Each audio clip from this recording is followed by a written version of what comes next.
Dans ma famille... Attendez, pause. On est arrivé aux 300 abonnés. Oh, je voulais vraiment vous remercier de me suivre et de me soutenir à ce point-là. Ça me touche beaucoup. Enfin bref, je vous laisse avec la vidéo.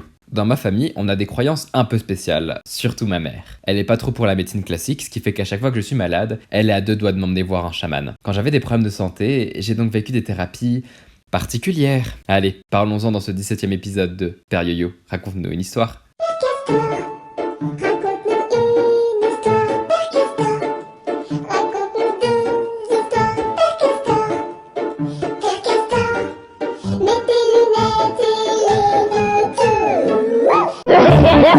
Pour que vous compreniez bien de quoi on va parler aujourd'hui, je vous propose qu'on commence avec une petite anecdote. En gros, quand j'étais petit, j'avais un problème très bizarre et légèrement handicapant, c'est que je pouvais pas manger. Non, ok, je suis dans l'abus, je pouvais pas manger, mais seulement le matin. Quand je me levais, j'avais toujours la nausée et rien ne pouvait entrer dans ma bouche. Genre, même ma brosse à dents me donnait envie de gerber. Un pur plaisir, quoi.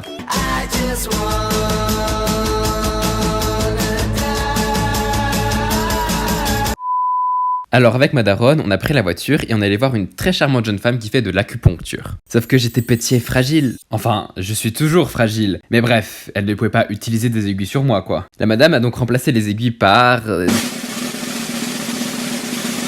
des guirlandes de Noël.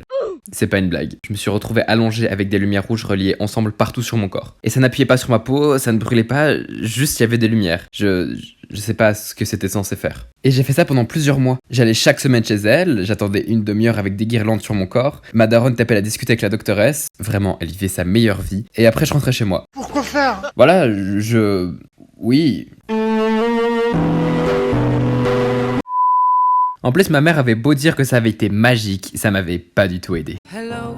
Je pense qu'une grande relation d'amour avait commencé entre cette dame et ma daronne. Je vois pas d'autre explication pour l'intérêt d'aller là-bas. C'était vraiment des décos de Noël, quoi. Après, c'était rouge. Donc la théorie de la relation entre ma mère et la meuf me paraît fort plausible. Oh, you touch my tralala. Est-ce qu'on peut tout soigner, tout traiter avec l'acupuncture? Oui. Évidemment, ça soigne.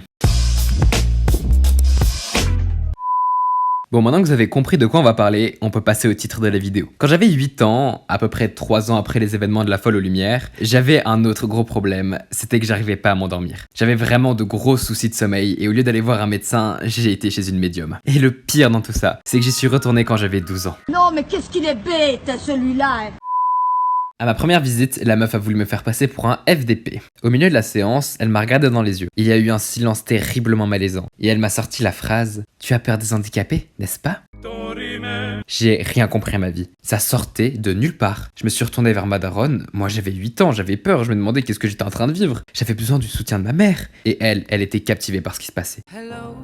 Zéro aide, vraiment zéro. Alors j'ai fini par répondre non, je crois pas. Et là, la folle m'a dit si, tu as peur des handicapés. Mais le culot. J'ai dit que vraiment pas. Genre je change de trottoir quand je vois un chien, pas un aveugle, d'accord? C'est deux choses très différentes quand même. Je veux dire, ils ont pas beaucoup de points communs quoi. Enfin bref, la médium elle me répond non mais quand tu vois quelqu'un en chaise roulante, t'es pas très à l'aise. Je me suis pas trop senti libre de mes réponses, alors j'ai fini par dire « Oui, on pourrait dire ça ». Et là, la meuf, elle me regarde et elle me dit « Je sais pourquoi ». Bah non, tu ne sais pas pourquoi, étant donné que ce n'est pas vrai. Mais bon, j'écoute quand même son explication qui est « Dans une ancienne vie, tu devais t'occuper d'un handicapé et tu l'as très mal fait. Tu l'as abandonné. » Depuis, cet homme te hante et t'empêche de dormir. Pour rappel, j'avais 8 ans. 8 ans! C'est pas un âge où on doit raconter de la merde comme ça, madame. Enfin bon, elle a fait partir cet esprit et je suis rentré chez moi. À part ça, je dois avouer que je dormais un peu mieux. Je sais pas si c'est parce que j'avais peur de retourner voir cette dame ou si c'est parce qu'il y avait vraiment un handicapé qui hantait mes nuits. Si c'est le cas et que tu regardes cette vidéo, va bien te faire enculer. En tout cas, c'était pas fini. Quand j'avais 12 ans, j'ai à nouveau eu du mal à dormir. Alors on est retourné chez elle. Elle a commencé par me faire tirer les cartes, mais c'était pas du tarot classique, c'était des fleurs. Perso, je suis dans la team Jacinthe, n'hésitez pas à me dire quelle fleur vous correspond dans les coms. Non mais le pire c'est que c'est vraiment pas le truc le plus insensé de la consultation, hein. Je fais juste une petite parenthèse pour vous contextualiser un truc important pour la suite de cette anecdote. En gros, j'ai 2 frères et ils sont les 2 autistes. Mais moi je suis pas du tout autiste et ça a toujours été un peu un mystère car c'est quelque chose de génétique et eux ils le sont et pas moi. Si je vous dis ça, c'est parce que la grande médium a trouvé la réponse de pourquoi je ne suis pas autiste. Préparez-vous, ça va être très perché. Cette fois-ci, elle m'a allongé sur une table. D'ailleurs, ça m'a rappelé une histoire avec un sapin de Noël.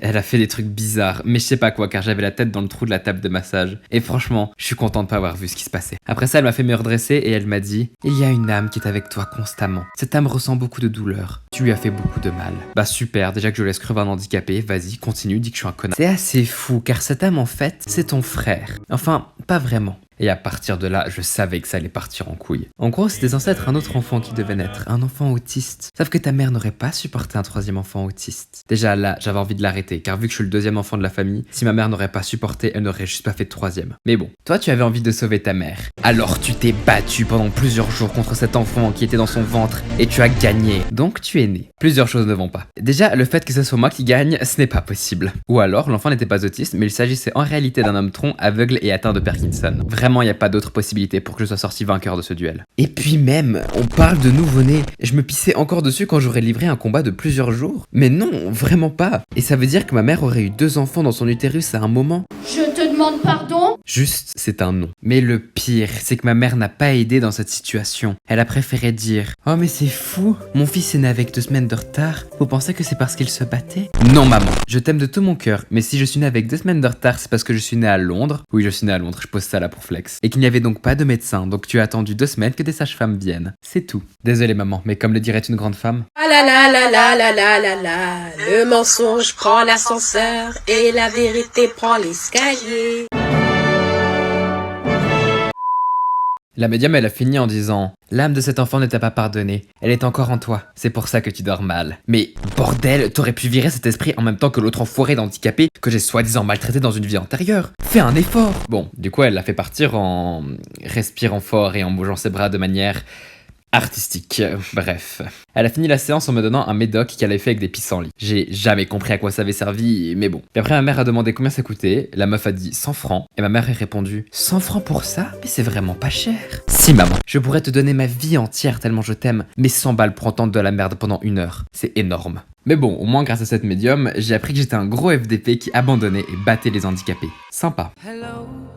Surtout que sur le chemin du retour, ma daronne a dit, très émue je précise, « C'est fou, c'est tellement toi ce qu'elle a décrit. Merci maman. » Bon, j'avais prévu de raconter notre anecdote, mais la vidéo serait beaucoup trop longue. C'est pas grave, je la garde pour une prochaine fois. Je voulais juste préciser que vous pouvez croire en ce que vous voulez. Moi, j'y crois pas aux thérapies avec des guirlandes de Noël et aux médiums. Mais si vous êtes persuadé que ça marche, vous avez complètement le droit. Je trouve ça bien qu'on ait des avis différents et si vous voulez débattre en commentaire, vous pouvez. Je suis curieux de voir vos avis. En tout cas, il y a une chose que vous devez retenir. Si vous êtes handicapé, vous ferez mieux de vous éloigner de moi le plus vite possible. Je pense que c'est la meilleure décision à prendre. Croyez-moi.